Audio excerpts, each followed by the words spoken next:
Pessoal, sejam muito bem-vindos a mais um episódio do Bora DCcast, o seu podcast onde tratamos assuntos de inteligência artificial e ciência de dados.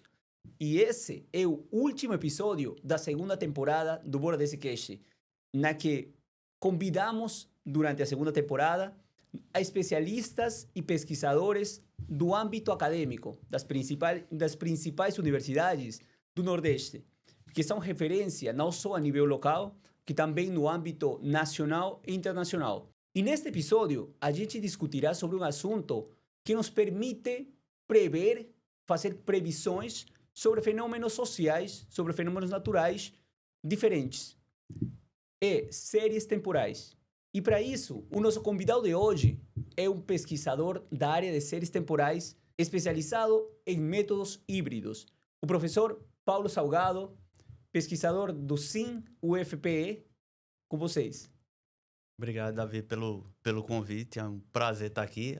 Até que enfim, né, a gente conseguiu estar aqui, eu acho que mais de um ano do convite. E vamos conversar, vamos ver aí as tuas perguntas, tirar as dúvidas e vamos contribuir de alguma forma para quem acompanha aqui teu podcast. Perfeito. A curiosidade é que no início do podcast, quando eu estava concebendo a ideia, o primeiro convidado foi o professor Paulo. Eu convidei ele aceitou, o que levou a ideia já a se materializar. Mas, por questões do destino, ele não conseguiu vir, mas está hoje aqui no último episódio da segunda temporada. Professor, nos fale um pouquinho sobre sua trajetória, sobre essa jornada de se tornar um professor primeiro na universidade e essa linha de pesquisa que você tem em séries temporais. Eu vim pensando sobre isso e é bem engraçado, porque eu pensei em ser professor antes de saber que queria ser professor. Eu achava a profissão muito bacana, mas não me via como professor. E aí, quando eu entrei na universidade, né, na Universidade Católica de Pernambuco, eu fiquei maluco para fazer iniciação científica. Então, no segundo período, falei com o professor Tiago, professor da Rural, professor titular da Rural, e eu disse, faz pesquisa em quê e tal? Aí ele falou séries temporais com previsão de séries temporais. Eu não sabia nem o que era. Eu estava lembrando que eu só fui entender que eram duas coisas separadas, eu acho que no segundo mês, terceiro mês de pesquisa, que era IA para fazer previsão de série temporal. Eu não entendia direito o que era aquele negócio. Segundo período de universidade. E aí eu tinha o quê? Sei lá, 18, 19 anos. E desde então eu faço pesquisa em série temporal. Eu só saí um pouquinho de computação inteligente só no doutorado. E aí eu me apaixonei. No começo nem IA era famoso, né? Era popular, e nem série temporal. Então, IA ficou famoso, depois veio a série temporal, acho que ficou muito marcante na pandemia, né? Quando se fazia aquelas previsões. E aí, quando eu me tornei professor, eu voltei para fazer as modelagens com sistemas híbridos para previsão de série temporal, porque meu doutorado foi em econofísica e tô até agora, assim. Uma vez conversando com o Tsan, que já participou do podcast aqui, ele disse, não, série temporal é bacana, né, trabalhar com previsão, porque tu tem trabalho para a vida toda, porque tu nunca vai zerar a previsão, então é muito bacana. E cada fenômeno que você lida tem desafios diferentes. Tá? Então é muito massa. Perfeito. O que é uma série temporal? Porque tem muita gente que, por exemplo, vamos fazer uma previsão de vendas. E o pessoal normalmente diz, eu não preciso aprender séries temporais. Eu consigo fazer isso com uma simples regressão. Mas, peraí, você consegue fazer com uma simples regressão, mas você não está considerando o que alguém que estuda séries temporais tem que fazer, que primeiro é analisar o comportamento da série, ver se existem alguns fenômenos lá dentro, que, por favor, nos explique um pouquinho sobre isso. Idealmente, uma série temporal, né? Uma série temporal vão ser registros feitos no tempo, idealmente em tempos homogêneos, né? Então, registros diários, registros em segundo, em minuto, mensal, anual. A gente pode ter séries temporais discretas ou contínuas. Geralmente a gente trabalha com séries temporais discretas. Então a gente tem vários exemplos. Você já falou vendas mensais, por exemplo. Índice do dólar diário, precipitação de chuva da cidade do Recife. Então, toda hora a gente está vendo série temporal. Sim. Tá? Então, nos últimos anos, com a popularização da IA, principalmente as empresas começaram com a ideia de fazer previsão. O que é que eu vou ter que fazer no futuro? E aí foi muito bom para mim, porque eu acho que nos últimos 10 anos eu venho fazendo projetos de pesquisa e desenvolvimento, tanto para empresas públicas como para empresas privadas, envolvendo, em algum sentido, série temporal. Tá? Então, todo mundo agora quer fazer previsão, quer saber como é que essa previsão pode ajudar como um sistema de tomada de decisão, que é isso que acontece. Sim. E para o pessoal que normalmente começa na área, já querer ir diretamente colocar, experimentar os algoritmos. Ah, vou trabalhar com Arima, Sarima, ou vou um pouco mais além, algoritmos mais sofisticados, um LSTM, MLP, mas eles não consideram o que primeiro deve se considerar em séries temporais, que é olhar as características da série, como por exemplo, a série pode ter sazonalidade, pode ter tendência, um ciclo, cuido. E qual seria o caminho para começar o estudo de uma série? Isso é muito legal e é muito bom para a gente da área, né, nós estudiosos, porque tá muito fácil mexer com IA. É muito mais fácil mexer com IA hoje do que, sei lá, 5, 10 anos atrás. E o problema é que a galera tá fazendo as coisas meio que de qualquer jeito. E em série temporal não funciona. Então, ainda hoje, os modelos inteligentes são métodos alternativos. Uhum. Trabalhar com IA é bom, funciona, mas em diversas aplicações, em diversas áreas, em diversos estudos, os nossos modelos estão apanhando para a regressão linear, para o ARIMA. Então, tem um grupo de pesquisa, não sei bem se é um grupo de pesquisa, mas eles criaram um ranking, uma página, Uhum. acho que é o OpenTS, que foi bem bacana, porque os caras pegaram vários trabalhos, muitos trabalhos, sei lá, milhares de trabalhos, e ranquearam os modelos. Quem é que tu acha que é o top 1 dos modelos? Chuta aí. Um desafio para você. Eles pegaram um bocado de coisa. Tem lá N-bits, N-hits, LSTM, LSTM. ARIMA, Vou chutar. LSTM. regressão linear. Regressão linear. Regressão linear é o top 1 lá.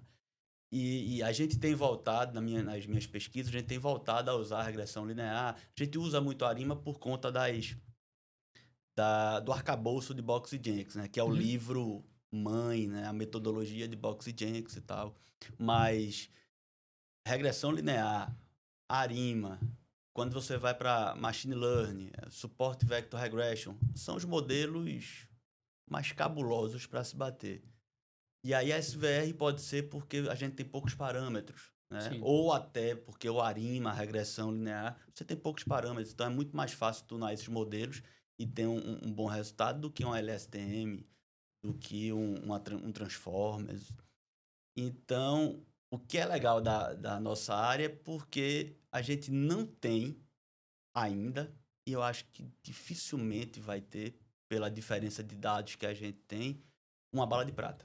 Como, por exemplo, lá em processamento de imagem, quando chegou os Deep Learning e mudou o jogo. Então, a gente ainda não tem isso. Perfeito. Nesse contexto, nós mencionamos ARIMA, mencionamos os métodos tradicionais, mas na sua linha de pesquisa você está combinando alguns modelos que chamamos de métodos híbridos, né? O que são esses métodos híbridos? Só um contexto histórico para entender o processo. Eu lembro quando eu entrei no mestrado, lá no Centro de Informática, em 2005, 2006. Naquele momento, a gente procurava muito pelo True Model. Então, tinha muito trabalho que usava algoritmos de otimização, algoritmo genético, estratégia evolutiva, algoritmos de swarm, para encontrar o melhor modelo. Então, a gente nem tinha os Deep Learnings ainda, mas se tinha um esforço gigantesco para isso. Inclusive, tem vários professores que tinham trabalhos nessa linha e tudo mais. E aí, depois de um tempo, né, se bem que aí já é um sistema híbrido, né? Aí você já tem a combinação, mas o objetivo era utilizar a força de um modelo de busca, né, de um algoritmo de busca para encontrar os melhores parâmetros de um modelo de machine learning. Mas em algum momento, os pesquisadores entenderam que combinar era bom, né?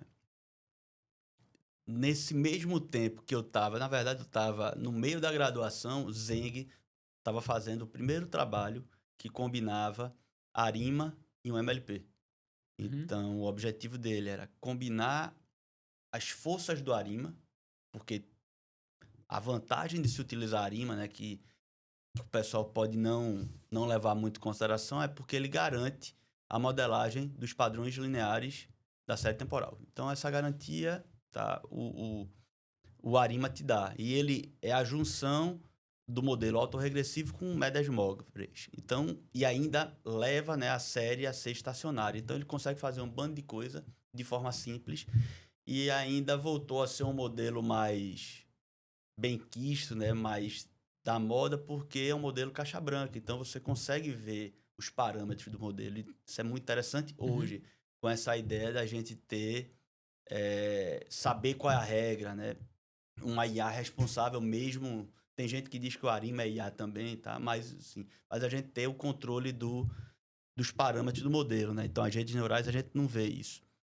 Mas aí o Zeng pensou o seguinte, olha, eu tenho um ARIMA, eu tenho a garantia que ele modela bem os padrões lineares. Mas os fenômenos do mundo real, Uhum. ele supõe que tem padrões lineares e não lineares. Certo. E o não linear, a gente vai fazer o que com ele? E aí ele usou um modelo de multilayer perceptron para pegar os resíduos e no final a soma. Eu nem sabia que eu ia trabalhar com séries temporais, quer dizer, com modelos híbridos. Mas ele já estava com essa ideia. Coincidentemente, meu mestrado, eu utilizei um modelo, o TAF, que era muito bom, era um modelo, um MLP com um algoritmo genético, fazendo bando de coisa lá, com um poder de previsão gigantesco, mas que no meu mestrado eu consegui melhorar ainda mais o modelo, fazendo o quê? Modelagem de resíduo. Então isso ficou na minha cabeça. E aí foi quando, depois do doutorado, eu voltei para isso e começou a fazer sentido. É você combinar modelos. Então, para combinar modelos, primeiro você tem que ter modelos bons e Uhum. modelos bons em padrões diferentes. Não faz sentido, por exemplo, eu e você, né? Então, você gosta de basquete, a gente vai jogar basquete. Imagina, você é muito bom em bola de três e eu também, tá? Então, pode ser que não funcione bem, mas se você é muito bom em bolas de três e eu sou muito bom no garrafão, aí a coisa funciona. Por quê? Porque cada um, né? As forças vão Uhum. se combinando. Então, a combinação de modelos, ela vem nessa linha de você meio que desistir de tentar encontrar outro modelo, que às vezes é algo que não existe, Uhum. e combinar vários modelos, pegar a força de vários modelos e conseguir ter, no final, um sistema mais robusto. Aí, dentro desse arcabouço, a gente tem os modelos híbridos que combinam pela série de resíduos. Perfeito. E aí tem um bando de modelo com isso agora. Agora a gente está fazendo o contrário, certo? Antes era o Sim. modelo linear, o modelo não linear. Agora a gente está vendo que é muito interessante inverter. Começar com o modelo de machine learning e depois, se tiver padrão linear, como eu tenho um arcabouço certinho, então eu uso lá o ARIMA para fazer essa análise. Mas isso aí a gente está começando a fazer agora, eu e meus alunos de mestrado e doutorado. Perfeito. Uma explicação técnica muito boa, mas e para o pessoal que, por exemplo, eu tenho uma tia que gosta do podcast. E ela, às vezes, me diz, Davi, eu gostei do convidado, falava muito bem, era muito eloquente, mas na verdade eu não entendi nada do que me falou. Agora, e eu escutei aí no meio, sazonalidade, a gente falou em Uhum. sazonalidade, a gente falou em tendência, a gente falou em algo muito importante, que é a saída do primeiro modelo, que falávamos, o resíduo, o que seria o resíduo. Poderia nos explicar Vamos um lá. pouquinho mais? Perfeito. Resíduo, né, ou série de erros, é a diferença entre a série real e a previsão. Então, se eu falei que a venda do próximo mês seria 100 mil reais, mas só teve 80 mil, o resíduo foi 20 mil. Isso. Exato, perfeito. Isso. E aí agora eu vou treinar um modelo para prever esses 20 mil. Um exemplo bem simples para ver se sua tia entende imagina que eu tenho um aluno que é muito bom e ele aprende a resolver uma prova de matemática. E ele estudou lá e faz a prova de matemática. Só que, por algum motivo, ele erra alguma coisa. Então, a prova é aberta, ele faz as contas, mas tem uns errinhos lá e tal. Então, em vez de eu ter um outro aluno que faz a mesma prova, eu treino um aluno para saber onde é que esse primeiro aluno erra. E aí, eu tenho um aluno que faz a prova, o outro aluno olha e vai corrigir os erros. Diz, eita, eu sei porque ele sempre erra, por exemplo. A gente tem isso, né? Uma soma, sei lá, 2 mais 3, aí o cara erra. Às vezes tem alguns vieses. Então, é essa a ideia. Você tem o aluno que é responsável pela maior parte da informação por fazer a prova do zero e você vai ter um outro aluno que vai pegar aquela primeira prova e vai tentar corrigir. Só que os dois agora vão estar fazendo a previsão do futuro, né? Então, a resposta é essa. Aí o outro chega e diz, eu acho que ele está errando 2 a mais ou 2 a menos. Então, é essa a ideia. O segundo modelo, o segundo especialista vem para corrigir o primeiro. Perfeito. Agora, se eu, por exemplo, eu consigo fazer uma previsão do próximo mês. Se eu estou trabalhando em uma medida de mensal, eu posso fazer a previsão do próximo mês. Eu também consigo, com séries temporais, fazer a previsão do segundo mês, terceiro mês, quarto mês, quinto mês, sexto mês, e assim por diante? Sim. Como? Isso é um multi-step ahead. Aí você tem várias abordagens para fazer isso. Felipe, que é professor lá da UFPB, o doutorado dele foi nessa linha. Né? Só que a gente teve um trabalho arretado para publicar o artigo dele, porque era previsão de morte. Eu acho que a galera não estava muito preocupada em fazer previsão de séries de mortalidade, que é um negócio extremamente importante por conta de, por exemplo, previdência, empresas de seguro. Sim. E aí a gente tinha que fazer a previsão de 1 ano na frente, por exemplo. Mas como é que funciona? Uma forma mais simples seria você treinar um modelo para cada horizonte de previsão. Então, você vai ter um especialista para prever 1 mês à frente. O segundo especialista para prever 2 meses à frente. Um outro para 3 meses e assim sucessivamente. A gente também tem... a gente pode gerar um modelo para fazer a previsão, por exemplo, de 6 meses à frente em uma tacada só. Então, o modelo, em vez de ter uma saída, ele vai ter 6 saídas. Entendi. É uma outra abordagem. E a outra é você usar a previsão como entrada para o modelo. Nesse caso, o ARIMA tem que trabalhar assim. O SARIMA é incapaz de ter várias previsões ao mesmo tempo, tá? Então, você teria o modelo, faz a primeira previsão e aquela previsão é dada como entrada para fazer a segunda e assim sucessivamente.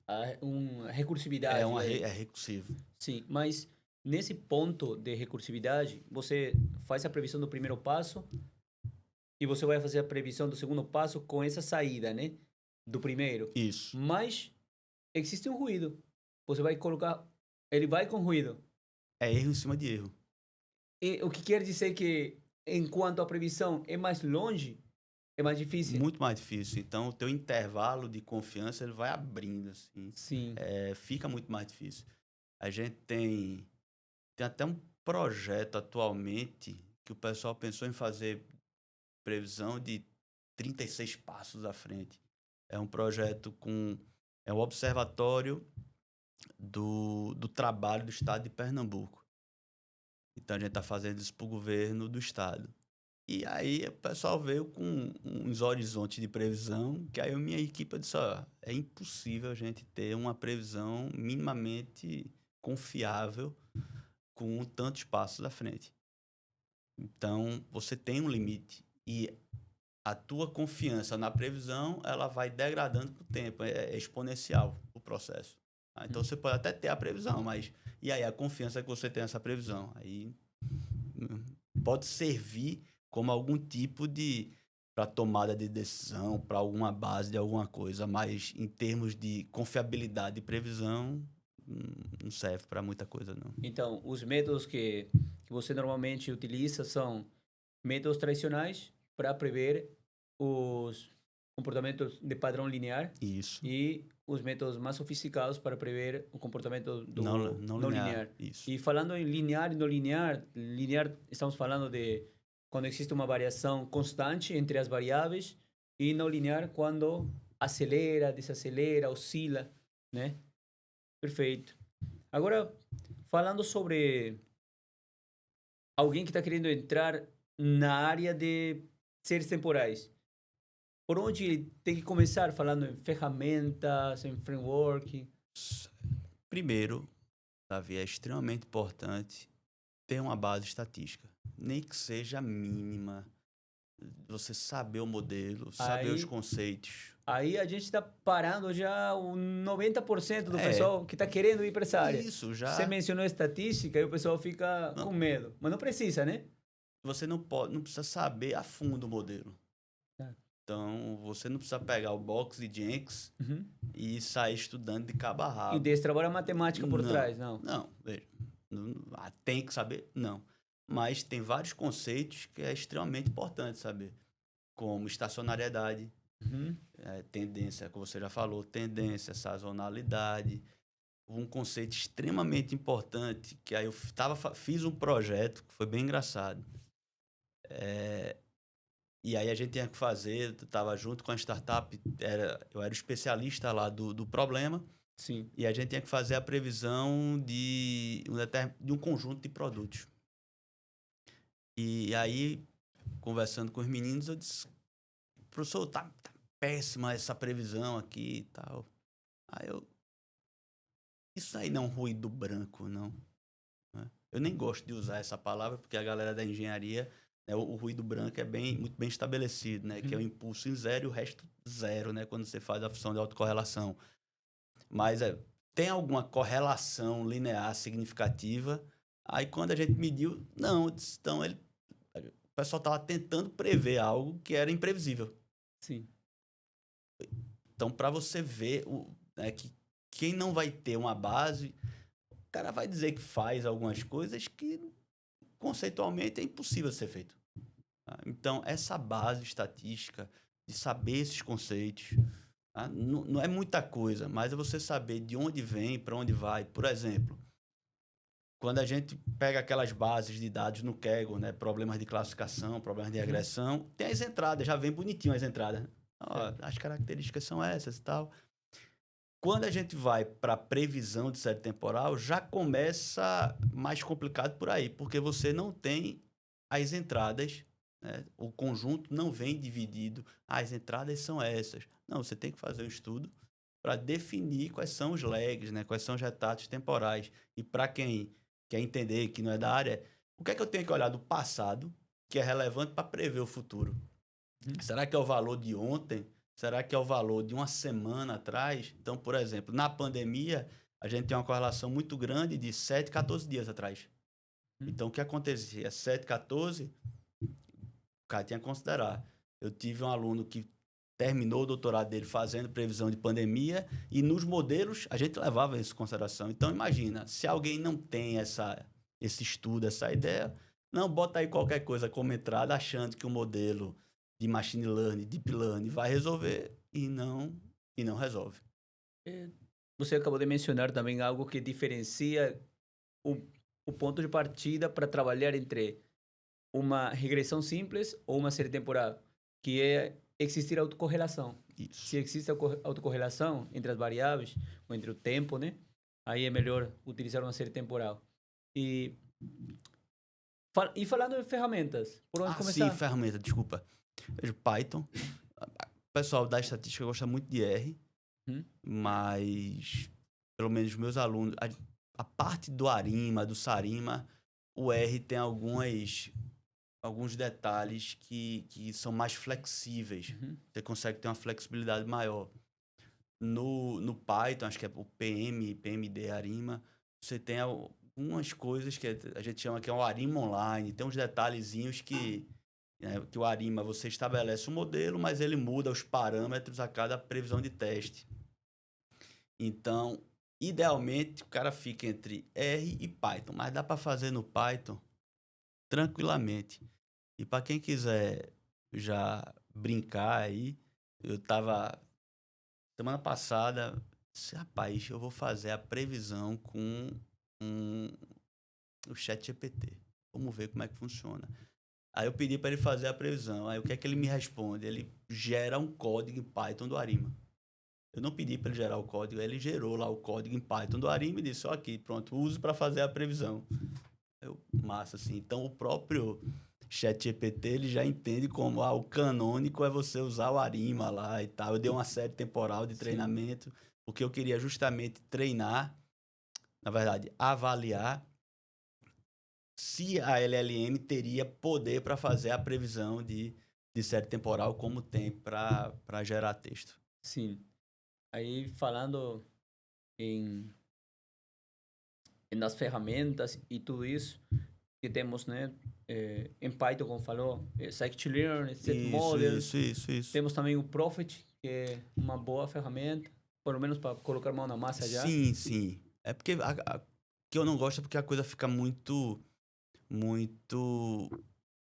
abstrata, né? O cara aperta o botão e não sabe direito o que tem ali dentro. Exatamente.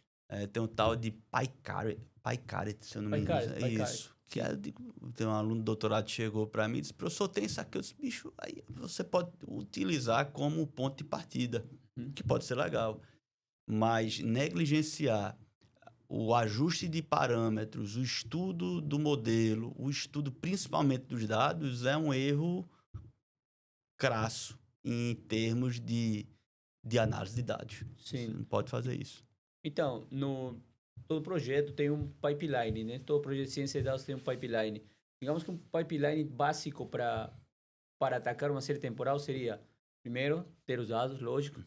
Depois, a gente pode começar pela análise do comportamento da série temporal, ver autocorrelação e depois tentar ver se existe sazonalidade. sazonalidade. Você faz um estudo exploratório dos dados. E se for para algo realmente prático, é extremamente importante entender o contexto, entender o problema mesmo. Não pegar só os dados e, vamos estudar aqui, ver o que é e gera um modelo. Não, se você está realmente no projeto de aplicação real, é extremamente importante sentar com o especialista e entender, né? Porque provavelmente você vai ter algum pico ou alguma sazonalidade ou algum padrão ali que é muito importante entender se você, por exemplo, deve considerar aquilo ali ou não. Tá? Então, mas se você não está na aplicação real, então o caminho é esse. Pega a série temporal, faz o estudo temporal para ver questão de correlação, se a série temporal tem tendência, tem sazonalidade, tem ciclo, tem padrões locais, fazer a função de autocorrelação, fazer a função de autocorrelação parcial, para ver, por exemplo, se é um Randall Walk. E para quem não entende, o Randall Walk, tem até um livro que fala do Randall Walk, que é o Caminhar do Bêbado. Então, o que é o Caminhar do Bêbado? O bêbado a gente só sabe onde ele está, o passo dele atual, né? A gente não sabe o passo futuro. Então, o Randall Walk é isso. Você tem o valor da tua série atual. E o próximo passo é algo aleatório. Então, o Z de T mais 1 é igual ao passo atual mais um ruído aleatório. Então, geralmente, séries que seguem o Randall Walk são séries financeiras. Sim. Amanhã mesmo, eu espero que ele não esteja vendo, tem uma defesa de mestrado de tarde, que o aluno tenta fazer a previsão de um Bitcoin. Eu já, assim, extremamente complicado. Eu parei de fazer previsão de séries financeiras porque é justamente isso. Quando você vai fazer a previsão de séries financeiras, geralmente a gente encontra a diferença, né? A melhor previsão é aquela previsão em que você acerta a dinâmica da série, a tendência e tudo, mas sempre atrasado. Que é justamente o Randall Walk. Então, você acerta só que deslocado no tempo. Quer dizer, um passo depois. Mas o caminho é esse. Então, é fazer esse estudo. Aí tem uma outra parte, que é a seleção dos modelos. Então, é extremamente interessante se começar com baseline, se começar com modelo linear, para ter noção, ó, meu modelo linear deu esse resultado. Não vai direto para o Deep Learning. Então, eu colocaria como um ARIMA, uma regressão linear, um MLP e um SVR. Pronto, esses 4 modelos como baseline. Se você conseguir ganhar desses 4, você já tá bem. Por quê? Porque o Deep Learning, você tem a questão dos parâmetros e tem a questão dos dados. Então, se tiver uma série temporal grande, beleza, faz sentido você usar um LSTM, um Transformer. Se tiver uma série pequena, provavelmente o modelo Deep vai underperformar, vai performar mal. E o método de Box-Jenkins, onde entra nesse pipeline? Certo. A gente usa muito o método Box-Jenkins para o ARIMA, né? A gente também utiliza o começo dele para estabelecer os parâmetros, né, de entrada para os modelos de machine learning. Por exemplo, os lags. Mas o ARIMA, o Box-Jenkins de forma bem simples, como é que ele funciona para o ARIMA? Então, você vai definir quais são as entradas. Então, quanto é que você tem que olhar para trás? Né? 1 passo atrás, 2 passos atrás, então essa janela. Então, o ARIMA, né, os modelos estatísticos, eles sempre vão privilegiar modelos parcimoniosos, modelos com poucos parâmetros, modelos interpretáveis. Então, você vai testando cada modelo. E o que é mais engraçado do Box-Jenkins é o seguinte, é que você não olha a qualidade da previsão do modelo. Você faz o estudo do conjunto de treinamento para saber se ali ainda tem do resíduo do treinamento, da série de erros do treinamento. Ou seja, você pega o conjunto de treinamento menos a previsão, e aí esse resíduo a gente utiliza a função de autocorrelação. Se não apresentar padrão linear relevante, pronto, o modelo é aquele. Ou seja, ele não olha a previsão no treinamento, ele olha o erro do treinamento. Então, se você conseguiu modelar adequadamente os padrões lineares da série, o modelo é aquele e você vai usar no conjunto de teste. Então, essa parte a gente não faz quando a gente vai para machine learning. Por quê? Porque os modelos de machine learning você tem a modelagem não linear como foco, então você não tem garantia nenhuma que ele vai modelar adequadamente os padrões lineares. Ou seja, o modelo pode ser muito bom, mas quando você fizer lá a função de autocorrelação, pode ser que tenha algum padrão linear. Então, essa análise final a gente não faz. Mas a parte inicial, que é justamente entender a série e entender o que é importante no passado para usar como entrada para o modelo, é igual. Entendi. Entendeu? Agora, sobre aquele ponto que você mencionou sobre previsão de bitcoins, por exemplo, estamos falando de séries financeiras. Tem muito problema aí com séries financeiras porque normalmente existem muitas mudanças de conceito, né? Que se trata drift. Sim, sim. Então, isso é a parte que dificulta muito as séries financeiras, o estudo das séries financeiras. É muito mais fácil fazer previsões de o vento, por exemplo. Atualmente eu não faço mais previsão de séries financeiras, tá? Invisto mais assim, mas a previsão e tal eu não faço. Mas e aí eu me voltei para previsão de séries de energia renovável, por exemplo, que é energia solar, que é extremamente difícil. A gente acha que é fácil, mas não é, porque você tem a relação com o tempo, se vai chover, se está nublado. A gente já fez muito previsão de velocidade do vento, porque a gente tem alguns projetos de PDI, ANEEL, com empresas de energia que estão interessadas em previsão de energia renovável. Mas o conceito de drift que você falou é meio que uma outra linha de pesquisa. É engraçado isso. Porque, primeiro é que muitas vezes você não tem certeza que houve uma mudança de conceito. Então, quem trabalha muito com isso é o professor Adriano Lorena, no SIM. E uma vez eu conversando com ele, ele disse, não, a gente geralmente gera artificialmente as séries, porque a gente sabe onde é que está a mudança de conceito nas séries. Em séries reais, a gente não sabe direito, a gente não tem a certeza que houve uma mudança de conceito ali. Então, a gente até faz alguma coisa e tal, mas a gente não tem certeza. E nessa linha, basicamente, de modelos para mudança de conceito, a gente tem duas famílias, que é modelos que fazem a detecção de mudança de conceito ativamente. Sim. E outros que fazem passivamente. Então, o ativamente, ele tenta meio que prever a mudança de conceito para se preparar e fazer isso. O passivo, não. Ele vai entendendo o processo, daqui a pouco, por exemplo, quando a previsão dele piora, diz, opa, aconteceu algo.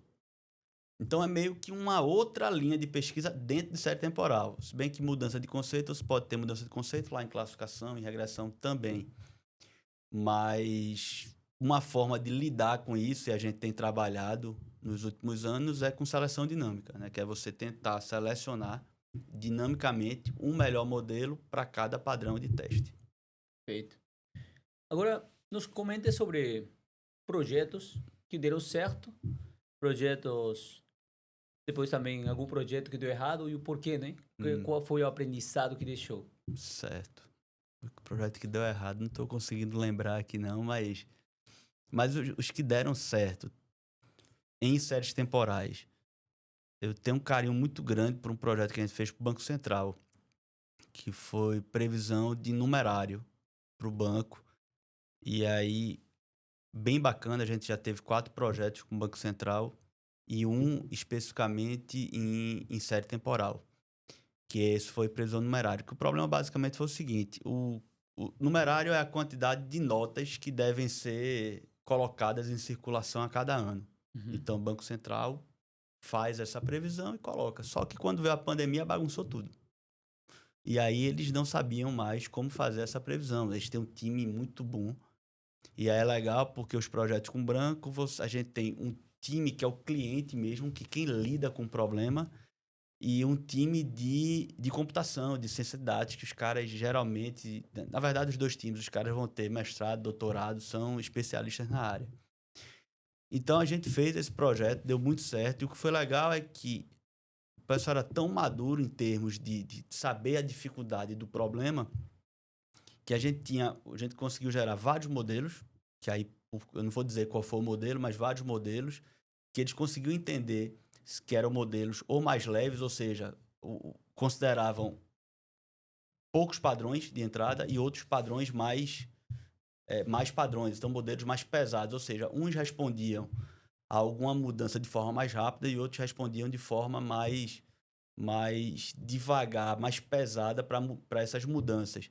E aí foi fantástico, porque a gente fez isso, o pessoal gostou muito e foi algo que foi para produção. Então, esse projeto eu tenho um carinho imenso. Agora, recentemente, não tão recentemente assim, acho que eu estava em Aracaju, a gente fez um projeto para Mondeli junto com o Porto Digital, que foi a previsão de vendas de um determinado chocolate.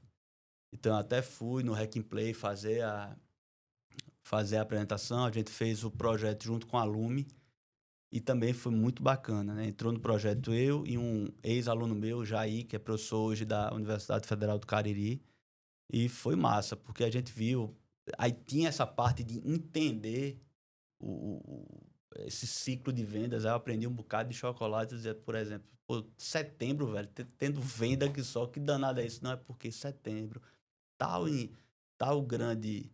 grande loja, né? Não sei se era um Carrefour, tal, faz uma promoção lá de chocolate, por isso que tem esse pico de venda. Aí quando você começa a entender e as coisas começam a se conectar, e aí você, além de fazer a previsão, você entende o que está acontecendo ali. Teve muito projeto para previsão de energia renovável, todos com sucesso, ainda bem. Certo, deixa eu ver mais.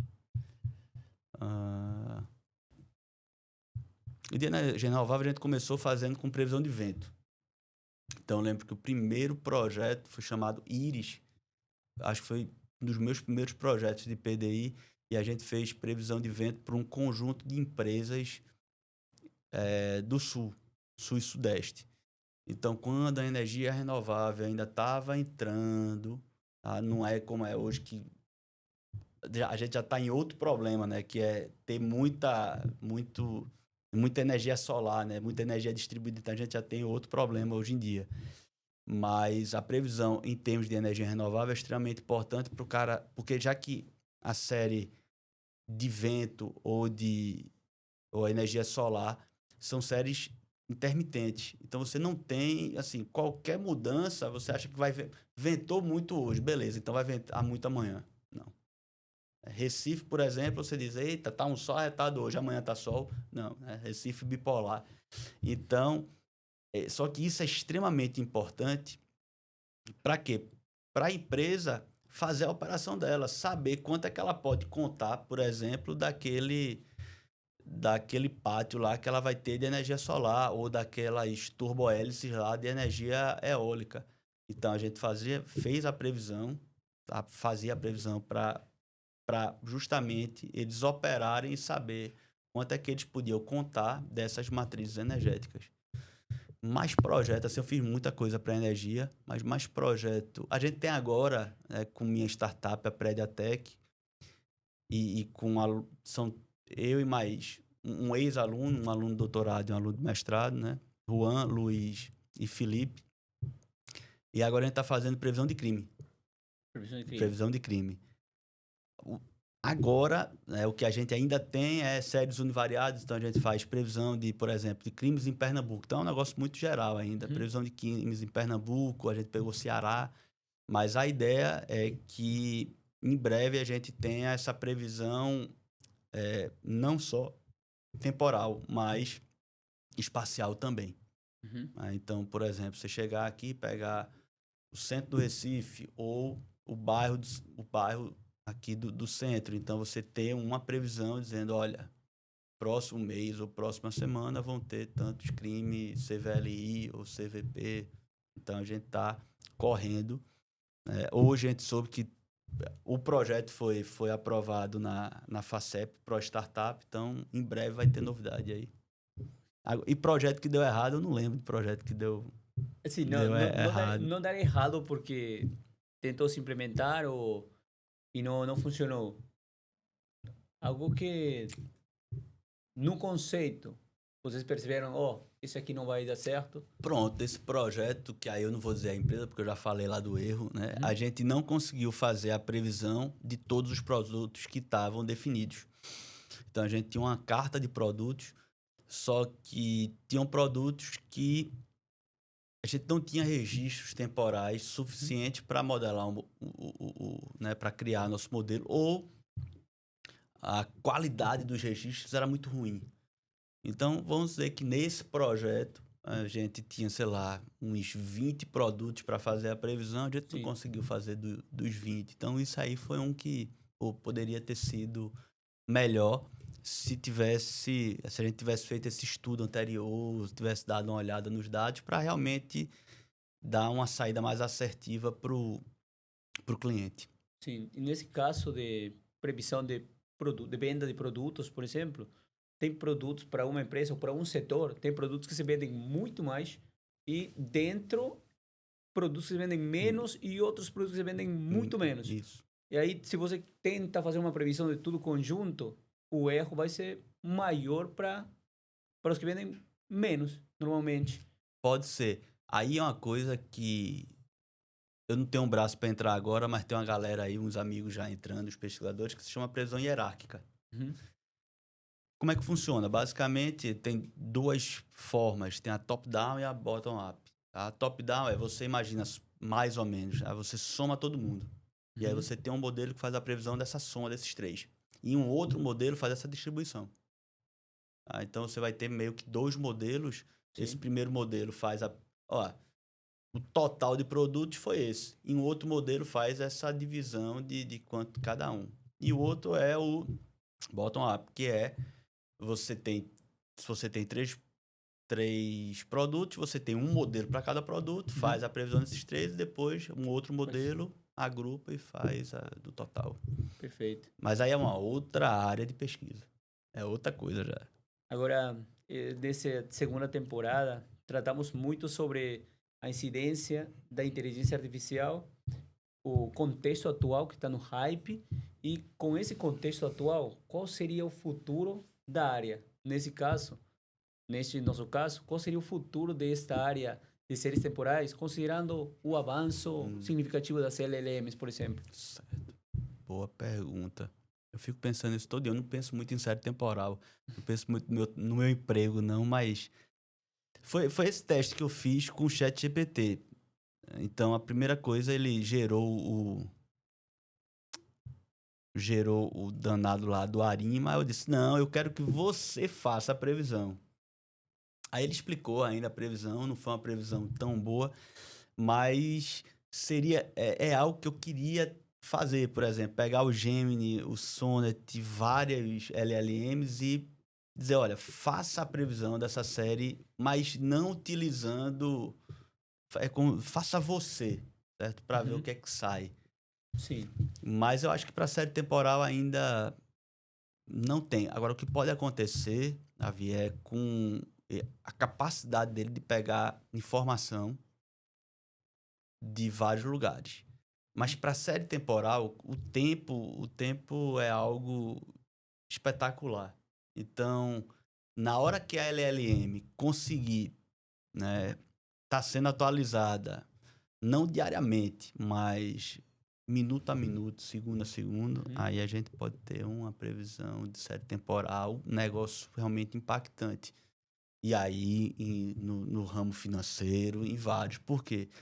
Porque aí você vai ter um modelo que tem a capacidade de qualquer mudança que aconteceu, ele consegue ler aquela mudança, colocar para dentro do modelo, aprender e gerar uma resposta. Aí a gente pode ter um negócio realmente de dar medo em termos de série temporal. Atualmente, não vejo ainda isso, tá? Do jeito que a gente tá, não. Eu ainda acredito muito nos modelos tradicionais.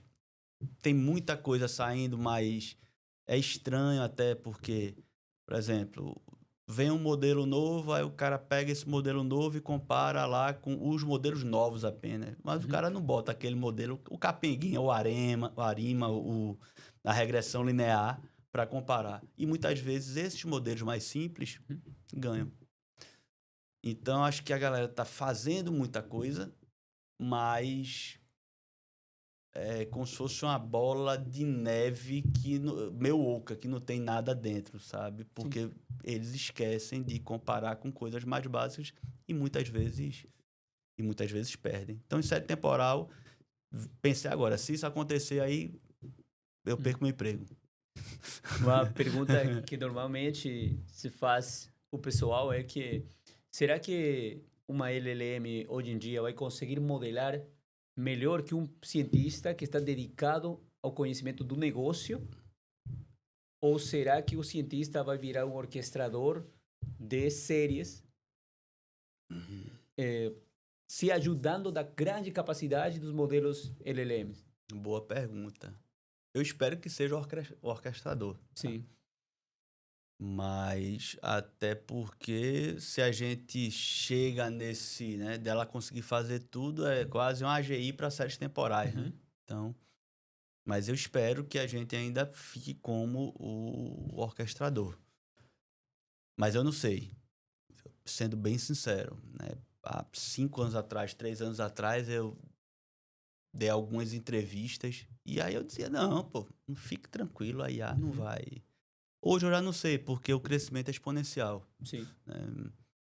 E aí... Mas aí também depende muito do processamento. Tem alguns detalhes a levar em consideração.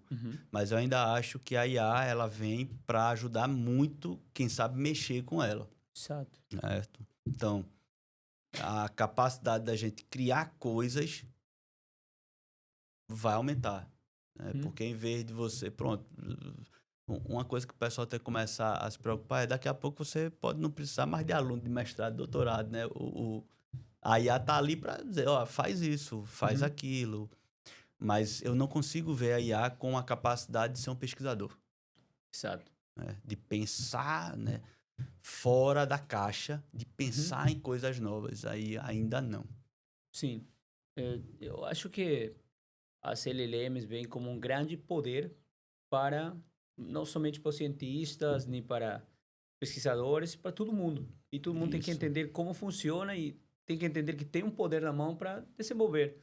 E uma analogia que eu fiz um desses dias com minha esposa, conversando, foi, ô amor, quando eu era criança, meu pai, uma coisa que não podia faltar em casa era ter um dicionário grandão. Massa. Um dicionário grandão. Aí ele parcelava não sei quantas vezes o vendedor do livro vinha cada semana para pagar e tal. Então, eu me distinguia dos meus amiguinhos porque eu pegava sempre, tinha meu horário de leitura do meu dicionário. E eu colocava aí, via os conceitos e via sinônimos que poderia usar. Que massa. Então, o léxico crescia. Então, meus companheiros não tinham isso. Então, eu tinha uma ferramenta que me ajudava a ser melhor. Isso. Hoje em dia, todos temos ChatGPT, por exemplo, que você pode se ajudar para ser melhor, mas você tem que dizer os comandos, você tem que dizer qual é o conhecimento do negócio que você tem, passar para ele vai te devolver.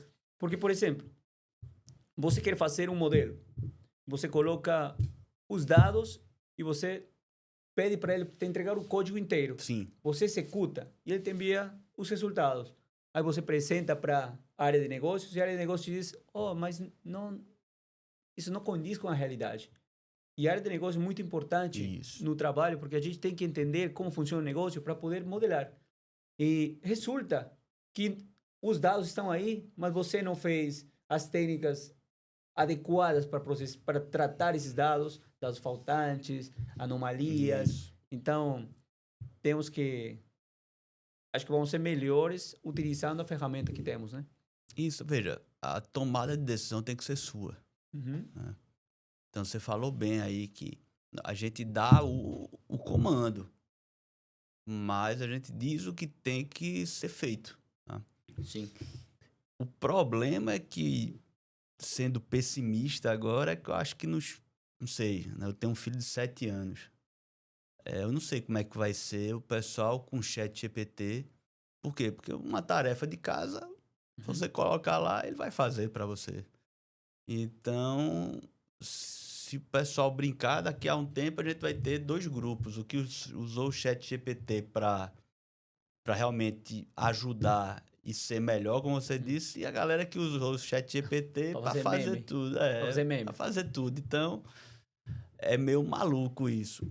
E eu fico pensando, eu disse, como é que vai ser daqui a 2, 3, 4, 5 anos, né? Então, acho que daqui a pouco a gente vai estar conversando com um LLM dessa, né? Vai estar lá uma tela, né? Chega em casa, vai bater um papo lá, como uns filmes que tem aí, acho que é Xi e tal, que você fica batendo papo mesmo. De vez em quando eu fico batendo papo lá com o chat GPT. Mas é você usar para lhe ajudar. Então, por exemplo, hoje... Eu escutei uma especialista falando, assim, eu tenho para me ajudar a tomar algumas decisões da empresa, eu tenho o Steve Jobs, ela falou lá os nomes. Aí um dia desses, eu vou fazer a mesma coisa. Eu estava escrevendo um artigo, e aí eu disse, olha, simule que você é Bendio, Lecan e Hinton.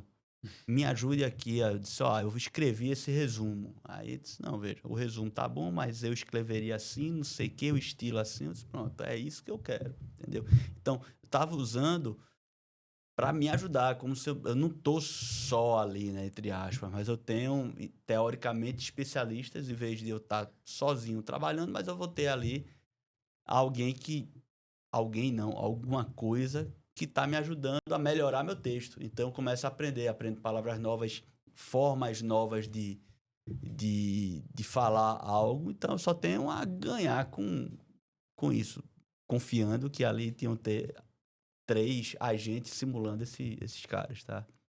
Agora, para o pessoal que está querendo entrar nessa área, nessa linha de pesquisa de séries temporais, tanto para fazer mestrado, doutorado ou especialização, qual conselho você tem para eles? Só no centro de informática a gente tem um mestrado, tem um doutorado. Então, no curso de IA, que eu tive prazer de participar ativamente da criação, a gente tem uma disciplina, não sei se é 4º ou 5º período, que é aprendizado de máquina para regressão e para séries temporais.